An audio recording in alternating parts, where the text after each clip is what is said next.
యేసుక్రీస్తు నామమును బట్టి కూడి వచ్చిన సహోదరులకి సహోదరులందరికీ కూడా వందలు తెలియపరుస్తున్నానండి. మరి దేవునికి మన కృపలో దేవుడు మన భద్రపరిచి మరి యేసుక్రీస్తు పునరుద్ధరణ దినాన్ని ప్రీతిగా తండ్రి అయిన దేవుడిని ఆరాధించి నేను మహింపరిచి మా భాగ్యం దేవుడు మనకు అనుగ్రహించి ఉన్నాడు. అటు రీతిగానే మరి దేవునికి ఆరాధిస్తున్న మనము ఏం చేస్తున్నామంటే అర్పణలు అర్పిస్తామండి. మరి అర్పణలు దేవుడు అంగీకరిస్తున్నాడా లేదా అంటే దేవుడికి ఇష్టమైన అర్పణ మన అర్పించే వాళ్ళు ఉండాలండి. అప్పుడే దేవుడు మరి దాన్ని స్వీకరిస్తాడన్నమాట. కాబట్టి ప్రతి ఒక్కరు కూడా మనం ఏం చేయాలంటే దేవుని యొక్క గ్రంథంలో నుంచి మనం లేఖనాల ద్వారా దేవుడికి ఎట్రీతిగా అర్పించాలి అర్పణలు అనే విషయాన్ని మనం నేర్చుకుంటారండి. ఆదికాండం 8వ అధ్యాయం 7వ వచనం అండి. అక్కడ ఒక అర్పణ అర్పిస్తున్నాడండి నోహా. మనం చదువుదామండి.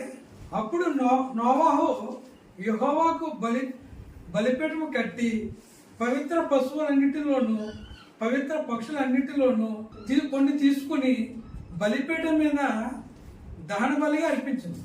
అప్పుడు యెహోవా ఇంపైన సువాసన ఆగ్రహించి ఇక మీదట నరులు బట్టి భూమిని శపింపను అని తెలియపరిచాడు అనమాట. నోహా ఏం చేశాడండి? ఒక అర్పణ అర్పించాడండి. దేవుడు దాన్ని అంగీకరించాడు అనమాట. అంటే మన అర్పణ దేవుడు అంగీకరించాలండి. మొట్టమొదటిగా ఏం చేశాడంటే బలిపీఠం కట్టాడు. బలిపీఠం మీద ఏం చేశాడండి? అర్పణలు ఏదైతే పశువుల్లో కానీ లేకపోతే పక్షుల్లో కానీ తీసుకున్నాడో దాన్ని బలిపీఠం మీద అర్పణ అర్పించడమాట అండి. అప్పుడు తండ్రి దేవుడు దాన్ని స్వీకరించాడండి. మరి స్వీకరించడం కారణం ఏంటంటే మనం ఆలోచన చేయాలి. మనం కయ్యోను ఏబేలు గురించి చూసినట్లయితే మరి కయ్యాన్ని అర్పణ దేవుడు అంగీకరించలేదండి. అంటే మనం అర్పించే అర్పణ దేవునికి ఇష్టమైనదిగా ఉండాలండి, దేవునికి అనుకూలంగా ఉండాలన్నమాట అండి. కాబట్టి ప్రేమ దేని పెట్టాలి మనం ఇప్పుడు నోహా అర్పణ ఎందుకు అంగీకరించాడు మనం కొన్ని లేఖనాలు చూసినట్లయితే మనం చూద్దామండి. ఆదికాండం 7వ అధ్యాయము 1వ వచనం.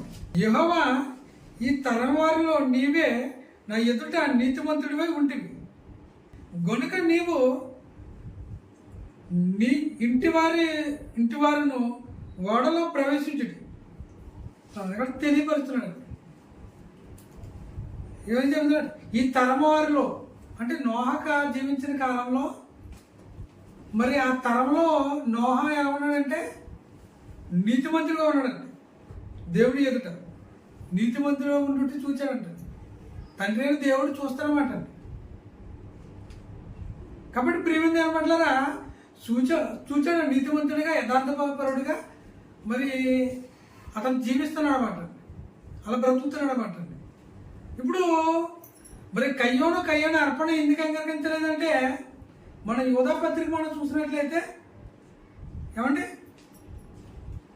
యోధా పత్రిక 1వ అధ్యాయము 11వ వచనం మనం చూసినట్లయితే ఏముందండి అక్కడ?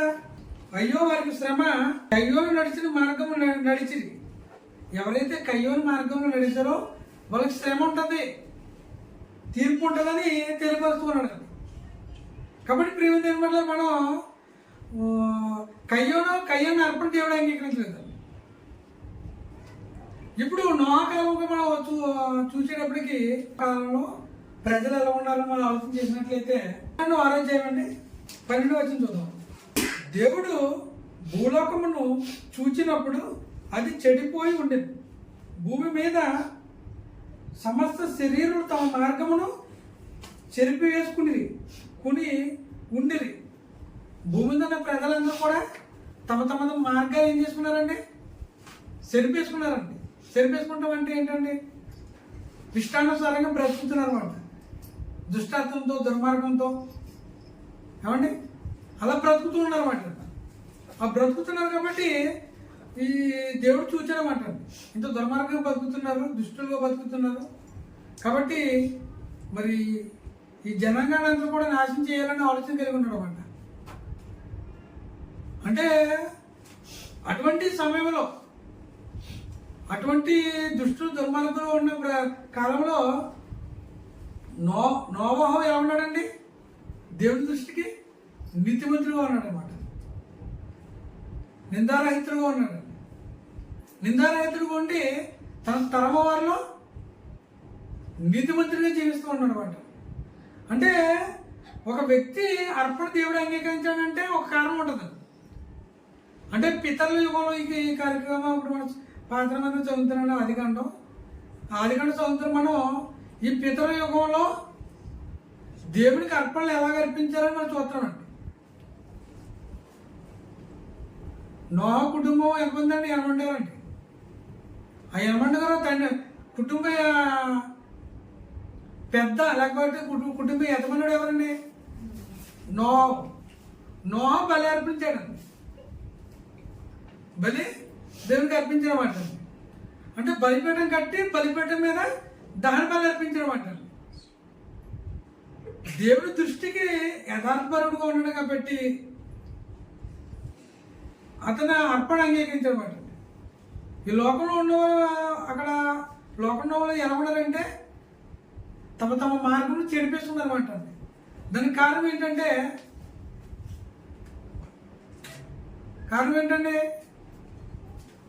వీళ్ళంతా తమ తమ మార్గాలు చెడిపేసుకోవడానికి, మరి ఇష్టానుసారంగా బ్రతకడానికి ఏ ఆధారం చేసుకున్నారండి వాళ్ళు? ఏమండి? ఏ ఆధారం చేసుకున్నారంటే మన యూదాపత్రిక మనం చూసినదండి. యూదాపత్రిక 4 అధ్యాయాలు చూసాం. కయ్యూలో వంటివారు ఉండకూడదు. ఏమండి? అంటే తమ తమ మార్గాలు చెడిపేసుకున్నారు మన మార్గాలు. అంటే కయ్యోని మార్గంలో నడవద్దు అన్నాడండి. అంటే ఈ జనులు కూడా నోహ కాలంలో ఉన్న ప్రజలందరూ కూడా ఇప్పుడు ఎలా నడుస్తున్నారండి? కయ్యోని మార్గం ఎంచుకున్నారు అనమాట. కయ్యోను దేవుడికి అవిధేయులకి ఎలా బ్రతికాడో దేవుడికి ఇష్టంగా బ్రతకలేదు కయ్యోను. అలాగే ఈ నోహ కాలం వచ్చినప్పటికీ ఆ ప్రజలందరూ కూడా కయ్యోని మార్గంలో ప్రయాణం చేస్తున్నారు అన్నమాట. తమ తమ మార్గాలు ఏం చేస్తారు ఉన్నారండి? చెరిపేశారు అన్నమాట. అంటే దేవుడు వచ్చిన నిబంధన కానీ కట్టడలు కానీ అవి ఏమి ఎరకగా చేయాలండి? తమ తమ మార్గంలో ప్రయాణం చేస్తూ ఉన్నారు అన్నమాట. అందుకే దేవుడు ఏం చేశాడండి? 40 దినములు 40 రాత్రులు ప్రచండ వర్షం కురిపించి లయపరిచాడన్నమాట. అందుకని నోహతో తెలియపరుచుకున్నాడు దేవుడు. ఏమన్నాడండి? నీవును నీ ఇంటి వారి నిమిత్తం నువ్వు ఓడ నిర్మించు అని తండ్రి అంటే దేవుడు మరి తెలియపరుచుకున్నాడు నోహ గారికి. కాబట్టి ఇప్పుడు మనం దేవుడికి అర్పణలు అర్పించడానికి మరి దేవుడి సన్నిధికి వస్తూ ఉన్నామండి. ఇప్పుడు మన అర్పణ దేవుడు అంగీకరించాలని మనం ఎలా ఉండాలండి? దేవుడి దృష్టికి నీతిమంతులుగా, పరిశుద్ధులుగా, నిర్దోషంగా ఉండాలన్నమాట. అంటే దేవుడు ఆజ్ఞలను కట్టడలో మనం గైకుని వాటి ప్రకారంగా బ్రతకాలన్నమాట. అంటే నోహ కాలంలో ఏమి లేదండి, నిబంధనలు ఏమి ఇవ్వలేదండి. నిబంధనలు ఇవ్వకపోయినా నోహ ఎలా జీవించాడండి? దేవుడికి ఇష్టడుగా బ్రతికాడు అనమాట. అంటే దేవుడితో నడిచాడండి నోహ.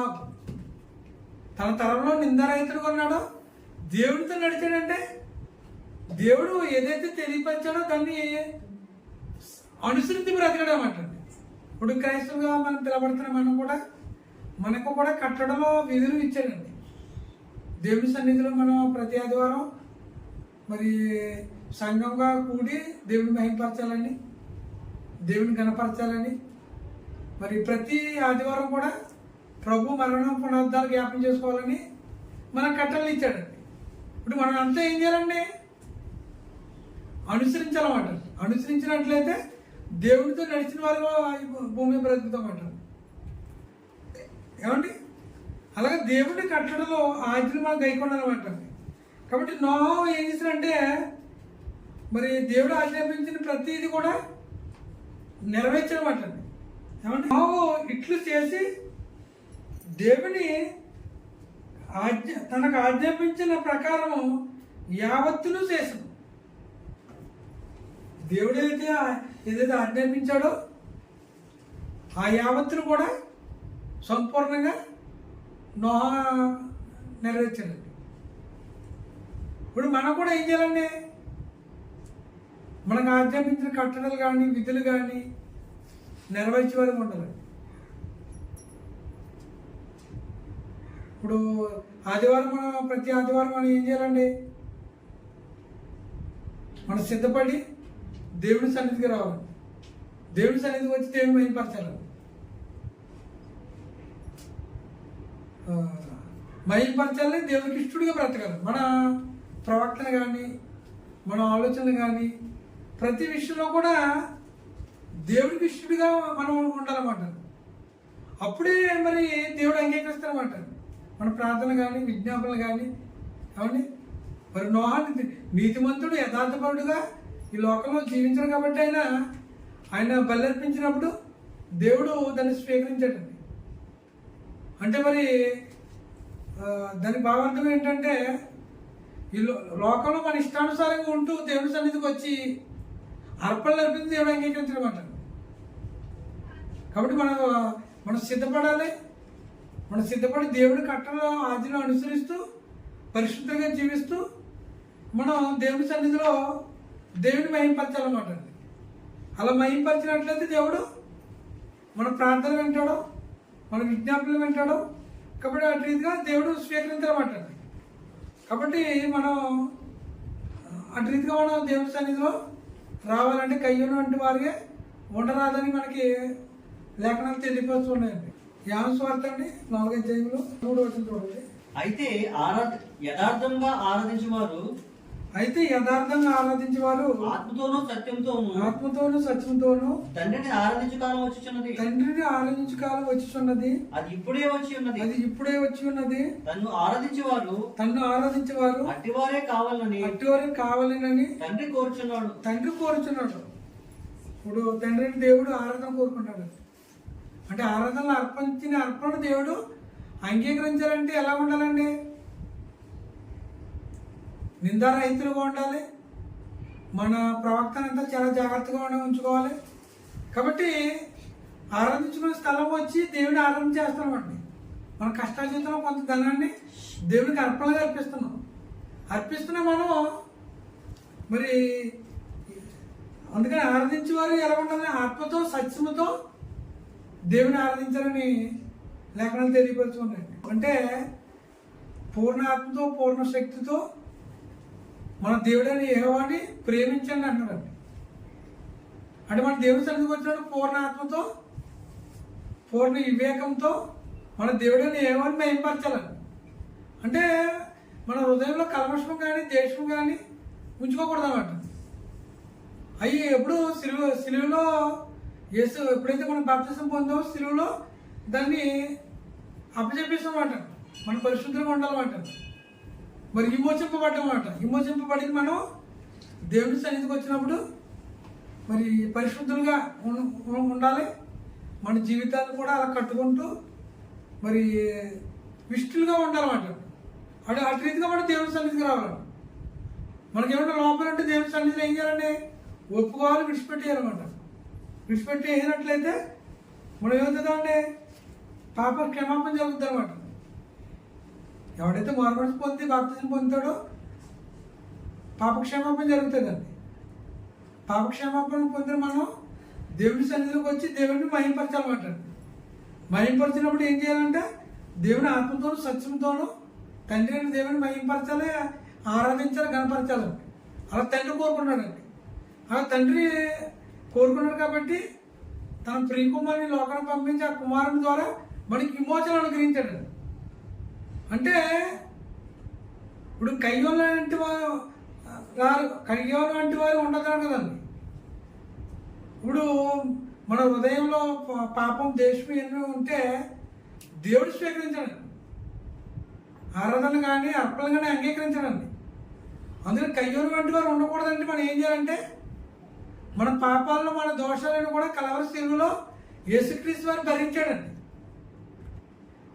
అందుకని మనం ఎక్కడికి రావాలి అంటే యేసుక్రీస్తు వారి వద్దకు రావాలన్నమాట. యేసుక్రీస్తు వారిని మన సొంత రక్షకుడిగా స్వీకరించాలండి. మనుషులందరూ పాప విమోచన కొరకు ప్రభు తండ్రి అయిన దేవుడు తన ప్రియకుమార్ని పంపించాడు ఈ లోకానికి. మరి పంపించే వాడి వంతు ఏం చేయాలండి? విశ్వాసించాలండి. విశ్వాసించేవాడు నశింపక నిత్య జీవం పొందినట్లు అని అనుగ్రహించను. యేసుక్రీస్తు వారిని అనుగ్రహించాడు అనమాట. ఇప్పుడు మనమంతా ఎక్కడికి వెళ్ళాలండి? ప్రభువుని యేసుక్రీస్తు వారి వద్దకి వెళ్ళాలన్నమాట. వెళ్ళినట్లేదు ఏం జరుగుతుందండి? మనకి పాప విమోచన కలుగుతుంది అన్నమాట. ఆ విమోచన పొందినట్లయితే మనం ఏమవుతుందండి? పరిశుద్ధపరచబడతాం. మన హృదయం ఏమవుతుందండి? నూతనపరచబడుతుందండి. క్రీస్తునందు ఉన్నవాడు నూతన సృష్టి, పాతవి గతించును, ఇగో కొత్త అంటాడు. అంటే క్రీస్తు యొద్దకు వచ్చినప్పుడు మన పాత జీవితం ఏమవుతుందంటే తొలగిపోతుంది, లయపరచబడుతుందండి. అంటే పాతలో ఉన్న స్వభావం కానీ పాతలో ఉన్న ఆ పులిపిండి దేని సాదృశ్యం అంటే పాపానికి సాదృశ్యం అనమాట. ఆ పులిపిండి తీసివేయబడుతుంది అన్నమాట. కొత్త మొద్దు ఒకటికే క్రీస్తునందు మనం ఏం చేస్తామండి? ఐక్యత పరిచయపడ్డమాట, సంఘం చేర్చబడమాట. అటు రీతిగా మరి మనం సంఘం సభ్యత్వం పొందాలన్నమాట. ఏమండి? పాత్రలో స్వభావం పోవాలన్నా కయ్యోను వంటి స్వభావం లేదా కయ్యోను మార్గం నడవకుండా దేవుని కట్టడం, దేవుని ఆజ్ఞని అనుసరించి బ్రతకాలన్నా మనం ఏం చేయాలంటే దేవుడి ఏర్పాటును బట్టి యేసుక్రీస్తు వారి వద్దకు వచ్చి యేసుక్రీస్తు వారి ద్వారా విమోచింపబడాలన్నమాట. విమోచింపబడిన వారు సంఘంలో చేర్చబడతారు అన్నమాట. సంఘంలో చేర్చబడిన వారు ఎలా ఉంటారండి? దేవుని దృష్టికి కయ్యోను లాంటి వాళ్ళగా లేరండి. ఎప్పుడైతే పాప విమోచన వరకు బాప్తిజం పొంది సంఘంలో చేర్చబడ్డావో పరిశుద్ధపరచబడ్డావు అన్నమాట, విమోచింపబడ్డావు అన్నమాట. అంధకార సంబంధమైన అధికారం నుంచి విడుదల పొందారన్నమాట. పొందిన వారు ఎలా ఉన్నారంటే పరిశుద్ధంగా ఉంటారన్నమాట. కాబట్టి కొరింథీ పత్రిక 1వ అధ్యాయం 2వ అధ్యాయం చూసినట్లయితే అక్కడ రాస్తున్నాడు మన సంఘంలో ఉన్న ప్రజల వరకు తెలియపరుస్తున్నాడు అన్నమాట. క్రీస్తు యేసునందు పరిశుద్ధపరచబడిన వారే పరిశుద్ధిగా ఉండుటకు పిలువబడిన వారికి మనకును ప్రభుగా ఉన్న మన ప్రభువుని యేసుక్రీస్తు నామమున ప్రతి స్థలంలో ప్రార్థించి వారందరికీ శుభమని చెప్పి వ్రాయింది. మన తండ్రి అయిన దేవుడి నుండి ప్రభువుని యేసుక్రీస్తు నుండి కృప సమాధానం మీకు కలుగును గాక. కృప సమాధానం మనకు అనుగ్రహింపబడ్డది. కృప అంటే ఉచితంగా ఏం జరిగిందండి? విమోచింపబడ్డామండి. ఒక వ్యక్తి పాపం నుంచి విమోచించబడటానికి ఏమన్నా కొంత వేలైనా చెల్లించాడండి? మనం చెల్లించామండి? మనం చెల్లించలేదండి. యేసుక్రీస్తు తన స్వరక్తం ఇచ్చి సంపాదించుకున్నాడు మాట, నిలబెట్టుకున్నాడు మాట. ఉచితంగా ఏమైపోయామండి? మనం పరిశుద్ధపరచబడమండి. కొరింథీలో ఉన్న దేవుని సంఘమునకు అనగా క్రీస్తు యేసు నందు పరిశుద్ధపరచబడిన పరిశుద్ధులుగా ఉండుటకు పిలవబడిన వారికి అన్నాడు. క్రీస్తు యేసు నందు మనం ఏమైపోయామంటే పరిశుద్ధపరచబడ్డాము అని లేఖన భాగం తెలియపరుస్తుందండి. అంటే పరిశుద్ధపరచబడిన వారు ఏం చేస్తారండి? ఏమండి ఏం చేస్తారండి? పరిశుద్ధపరచబడిన వారు దేవుని ఆరాధించాలన్నమాట.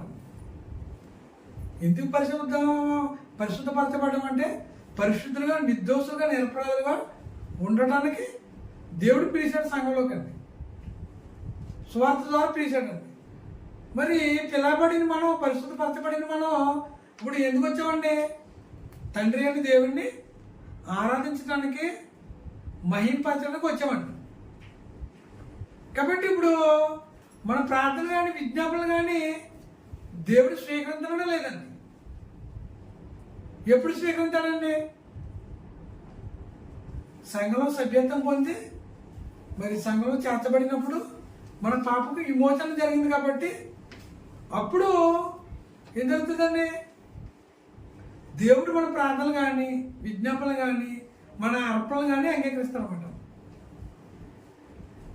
ఎందు నిమిత్తం అంగీకరిస్తారంటే మనలో ఉన్న మునుపున్న పాపం కానీ అసూయ లేకపోతే కక్ష క్రోధం అంతా కూడా ఏం జరిగిందంటే విమోచింపబడ్డామండి. అప్పుడు ఎప్పుడైతే బాప్తిస్మం పొందామో విమోచింపబడ్డాం కాబట్టి పరిశుద్ధపరచబడ్డామండి బాప్తిస్మం కార్యక్రమం ద్వారా. అప్పుడు దేవుడు స్వీకరించాలన్నమాట. నోహా బలి అర్పించినప్పుడు దేవుడు ఏం చేశాడు? స్వీకరించాడు అనమాట. ఎందుకు స్వీకరించాడు? తన తరంలో నిందారహితుడిగా జీవించాడు కాబట్టి. ఏమండి, దేవుడు ఇచ్చిన కట్టడలు కానీ ఆజ్ఞలు కానీ ఏం చేశాడండి? నెరవేర్చాడండి. నువ్వు ఓడను నిర్మాణం చేయమన్నప్పుడు ఏం చేశాడండి? నిర్మించడం లేదండి. యావత్తును కూడా నెరవేర్చడం గ్రంథంలో రాబడ్డది నోహా గురించి. అటు రీతిగా మన నోహా అర్పణ దేవుడు అంగీకరించాడు. ఇప్పుడు మనందరి అర్పణలో దేవుడు స్వీకరించడానికి కారణం ఏంటంటే ఒకటి అనమాట. మన స్వనీతి ద్వారా నీతిమంతులు అని కాదండి. ఆయన కృపను బట్టి క్రీస్తు యేసునందు మనల్ని పరిశుద్ధపరిచి పవిత్రపరిచాడు కాబట్టి మన అర్పణలు కానీ మన విజ్ఞాపనలు కానీ ప్రార్థనలు కానీ దేవుడు స్వీకరిస్తూ ఉన్నాడు అన్నమాట. అందుకే లోకంలో ఉండే అర్పణలు అర్పించి దేవుడు అంగీకరించాడండి. అంటే సంఘం వెలుగులో ఉండి అర్పణలు అర్పించినట్లయితే దేవుడు స్వీకరించాడండి. సంఘము వెలుపులు వారి ద్వారా దేవుడు మహిమపరచబడ్డాడు. అందుకని ఈ లోకంలో నుంచి ఎక్కడ పిలుస్తున్నాడండి? దేవుడు ఒక రాజ్యంలోకి లేకపోతే దేవుడు ఒక సంఘంలోనికి అపోస్తుల ఒక బోధ ద్వారా పిలిచాడన్నమాట. ఆ పిలుపుని అందుకుని మనం ఏం చేయాలంటే సిద్ధపడాలి, మారుమనసు పొందాలి, మారుమనసుకి తగిన ఫలాలు ఫలించాలి లోకంలో. అంటే ఫలాలు ఫలించడం అంటే ఏంటి అంటే మారుమనసు పొంది బాప్తిస్మం పొందిన మనం ఆత్మ సంబంధమైన ఫలాలు ఫలించే వారికి ఉండాలి అని లేఖన భావం తెలియపరుస్తుంది అన్నమాట. అందుకని మన కయ్యూరు వంటి వారే ఉండరాదు, వాడి దుష్టుని సంబంధి కాబట్టి కయ్యూరు మార్గంలో మనం నడవకూడదు అని గ్రంథం తెలియపరుస్తూ ఉందన్నమాట.